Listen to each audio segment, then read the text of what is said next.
I'm coming to you with a different view on the Charlie Kirk situation. My view is not about Charlie Kirk in particular, but about how his supporters transform what I view as a almost cult type figure into the most important and mainstream topic of discussion among everyone that knew who he was and that did not know who he was. I kind of knew who he was. I've heard the name. I heard the name of his organization, but never really looked deep into it. But after he was killed, it took over the entirety of all media,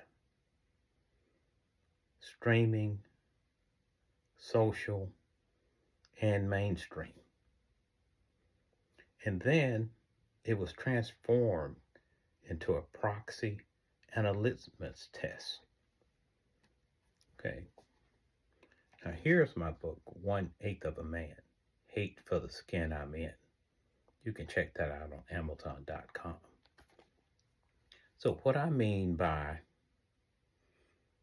it was transformed into the most important story on mainstream, social, and streaming platforms is because of the outsized reaction that occurred from his followers and devotees. It just exploded. People I knew posted on platforms like Facebook, like TikTok. I don't want to see any disrespect shown towards Charlie Kirk after his death. If so, just remove me from your friends list. Unfriend me. I don't want anything to do with you. It's kind of curious. So if you didn't really know him in depth like I did, I started doing a little research.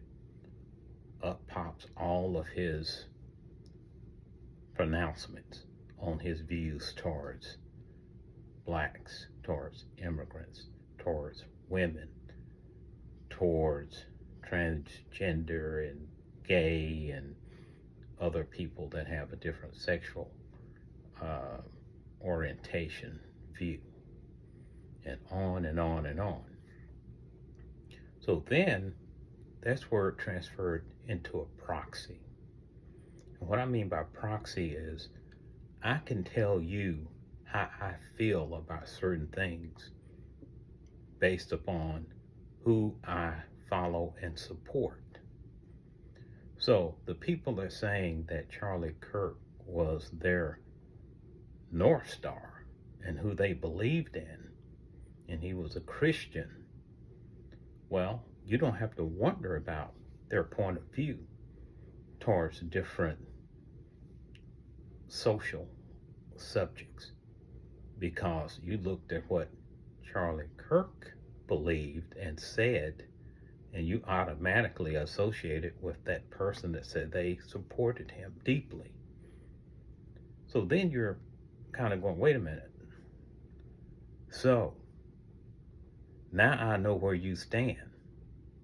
It's kind of like someone that said, I'm a Trump supporter, I'm MAGA. You know what that means because you know what Trump has said and done over the years. So you automatically put a stamp on, okay, you told me who you are. So they all told us who they were, and then it became a litmus test. The litmus test was if I see anyone celebrating Charlie Kirk's death, I'm going to make life hard for you. We're going to out you. We're going to screenshot your comments you make on social media. We're going to send them to your employer. We're going to get you fired. Well, that became not a carrot. That became the stick, the threat. And that elevated into a superiority play because it became what's important to me better be important to you, regardless of your personal views, because they really don't matter. Then we had the push down. What I mean by the push down is the show of reverence to Charlie Kirk in an outsized way from our political leaders. Like the President of the United States actually announced his death. The President of the United States announced when they caught the man that fired the shot. The Vice President of the United States flew down on government funded transportation jet and picked up the coffin that Charlie Kirk was in and flew it from Utah to Arizona. So basically, you're telling me whether I like it or not, I'm chipping in on this process because you are putting him on a government taxpayer funded airplane. So Charlie Kirk, in his death, went from this figure vastly important to a segment of the MAGA right wing Christian, I guess, nationalist, Christian white nationalist sliver to this all important mainstream figure that you better not disrespect. As a matter of fact, we're going to have moments of silence even at NFL games in honor of Charlie Kirk. We're going to introduce a resolution to have his body lie in state in the Capitol Rotunda. That's how that game was played. It was going to be a little different based on who the killer was, but it turns out it was someone that was a right-leaning 22-year-old white person, male from Utah. So that part of the narrative didn't cooperate. And here's the last part, and this is what's been going on in so many of these type instances. It's all passive aggressive. Let me throw it out there and let me see your reaction. Let me say things like, if I see that someone black is piloting this plane, I'm going to question their credentials and maybe think they got that job because of DEI and took that position from a white person. Or I may say blacks were better off before 1940. At least then they committed fewer crimes. Or I might say that women should stay at home, raise kids, have 3 or 4 children. It's not that big of a deal to be a partner at a law firm. Or I might say the United States was better off when we had this period where we were severely limiting immigrations and migrants coming into the country.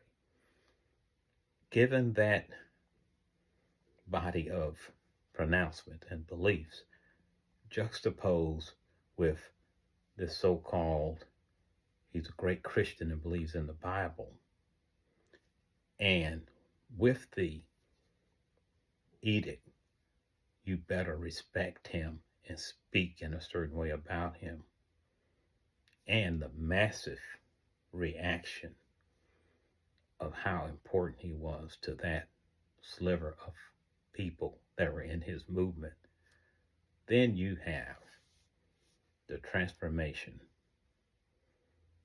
of a fringe, almost cult-like figure into, in the matter of a few days, this massively mainstream, uber important icon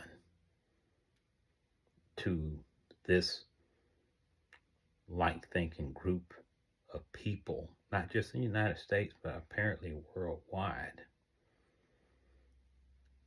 because they said so.